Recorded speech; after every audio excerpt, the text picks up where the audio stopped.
Welcome to Odia tutor classes 9th class पिला माने तम एनुअल एग्जाम रो साइंस प्रश्नपत्र आसी जाइछि। ऑब्जेक्टिव क्वेश्चन पिले टोटल रही 50 क्वेश्चन। सब क्वेश्चन हमें डिस्कस करबा परीक्षा पूर्व देखिकी जाओ।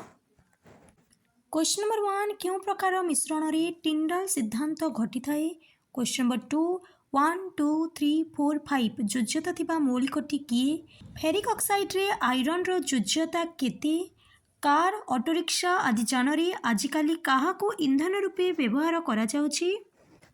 पदार्थर अवस्था परिवर्तन पाई व्यवहृत ताप को कौन कहा जाए। निशा द्रव्यरु रक्त को अलग करिबा पाई क्यों पद्धति व्यवहार करा जाए। सर्वाधिक 18टी इलेक्ट्रॉन क्यों सेल रे रही पारिबो। कैंसर रोगर निराकरण पाई क्यों आइसोटोप व्यवहार करा जाए। क्योंटी ठीक प्रतीक बा संकेत नुहे।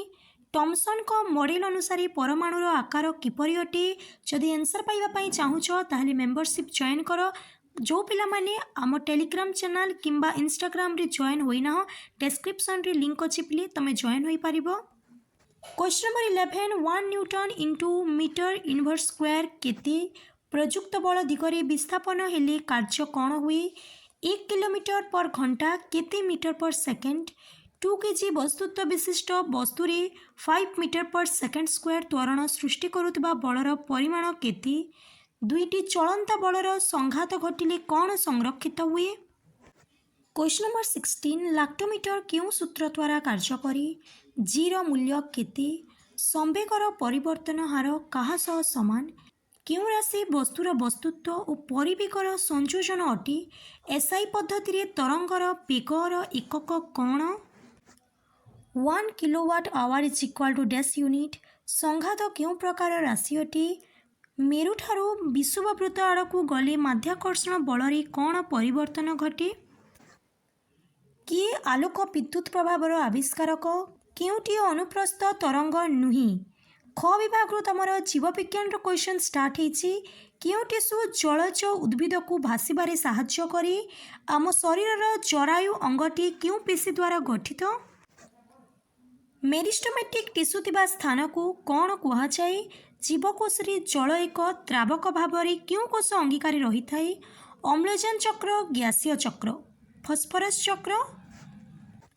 लिगामेंट क्यों प्रकार टिश्यू। प्राकृतिक परागण द्वारा नूतन फल सृष्टि करिबारे क्यों वैज्ञानिक सफल होइतिले। लाटिन रे गाई को कौन कहती। वायु रे निष्क्रिय गैस रो परिमाण केते शतकड़ा अवस्थित। लाइकेन क्यों एसिड क्षरण करी पत्थर को गुंड करिबारे साहाय्य करे। उछुर पत्र मोड़ा रोग क्यों फसल रे देखा जाए। एककोषीय आदि प्राणीर खाद्य रसधानी क्यों क्रियारे साहाय्य करे। गैस रो उपस्थिति जोगु गोटे क्रोमोजोम अन्य एक क्रोमोजोम सहित जोड़ी न होई न्यष्टि भितरे अलग होई रहिबा संभव होइथाए। क्यों वर्गर जीव मानक शरीर ट्यूनिक नामक एक आवरण द्वारा आवृत होइथाए। मलेरिया और कालाज्वर क्यों अणुजीव जनित रोग। आर्टिमिसिनिन औषध क्यों रोगर चिकित्सा पाई आवश्यक। सार्वजनीन पोलियो टीकाकरण कार्यक्रम भारत वर्ष रे केबे आरंभ हैला। डेंगू ज्वर क्यों मशा द्वारा व्यापी थाए। निम्नोक्त मध्यरु क्यों रोगटी एक आदि प्राणी जोगु होई थाए। शरीरर डैश अंग आक्रांत हेले जॉन्डिस रो लक्षण देखा जाए। रक्तर मैट्रिक्स को कौन कहा जाए। डैश मानक आदिम मेरुदंडी प्राणी कहा जाए। क्यों भूताणुर एक स्ट्रेन द्वारा स्वाइन फ्लू होता है। थालोफाइटर नग्न भ्रूण को कौन कहा जाए। क्यों शताब्दी रे सारा पृथ्वी रे प्लेग जोगु विश्व महामारी होइथिला। जदि केही इंस्टाग्राम किंबा टेलीग्राम रे जॉइन हेबा पई चाहुछ तारे डिस्क्रिप्शन रे लिंक अछि तमे जॉइन होई पारिबो। वीडियोटी को लाइक करि दियो तम सब संग मानक सह शेयर करि दियो। जो पिला माने चैनल रे नुआ छ सब्सक्राइब करि दियो।